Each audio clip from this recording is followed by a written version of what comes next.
If you are looking for a race attracting the most attention in Montana politics, it is the race for governor. Democrats held the state's top office for 15 years.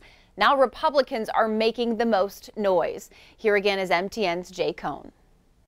Secretary of State Corey Stapleton wasted little time to unveil his plans to run for governor, using his official state website to launch his bid the day after New Year's. He's got pretty good statewide name ID. It's ran several times before, ran a great Secretary of State campaign. Kind of fumbled out of the gate a little bit. Turns out using his state email account to announce his political intentions resulted in a $4,000 fine from the State Commissioner of Political Practices. But at least Stapleton can say he was the first to toss his hat into the ring. Attorney General Tim Fox, long considered a likely governor candidate, followed suit in late January. Tim Fox is well regarded among Democrats, which means there are some people in the Republican Party that might think he's a little too squishy, a little bit too moderate, a little bit too potentially liberal. And just this month, Kalispell State Senator Alois Shefsky, who ran unsuccessfully for the GOP Senate nomination last year, also says count him in for the governor's race as well. So that makes 3 Republican hopefuls. And then there's Congressman Greg Gianforte. Fresh off his victory over Kathleen Williams last November, he too is said to be eyeing the governor's chair in 2020.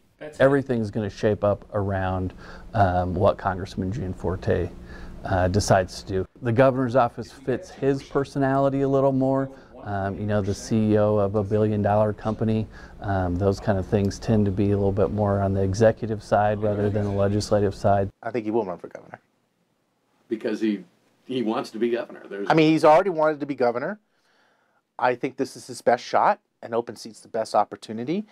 And I think being a House member is challenging. Democratic strategist Aaron Murphy says while Gianforte would be the favorite in a crowded race, he also has issues.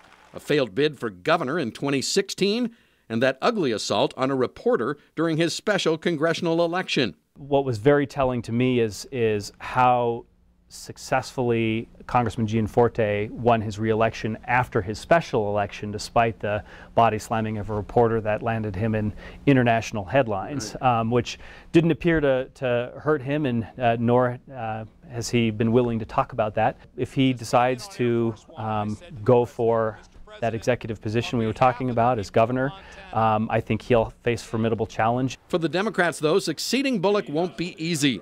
Lieutenant Governor Mike Cooney says he is considering the race. His grandfather served as Montana's 9th governor in the 1930s. But does he have the right stuff in 2020? Mike Cooney is the guy that's managed to be around politics for 40 years and nobody knows who he is. I don't think he's got the kind of, identity politics backstory that the modern Democrat Party is looking for. He's liked. I don't think he's terribly exciting as a candidate, but who else do the Democrats have, right? We will see who emerges as the strongest contender, who has the most powerful message that actually resonates with people. It could be anybody. So stay tuned.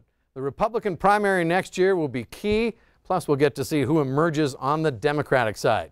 We've learned in this new day and age of politics that you don't count anyone or anything out. Andrea? All right, thanks, Jay, for all of that. So save the date. Montana's primary election in 2020 is set for June 2nd. We'll enjoy the quiet when it comes to ads while it lasts.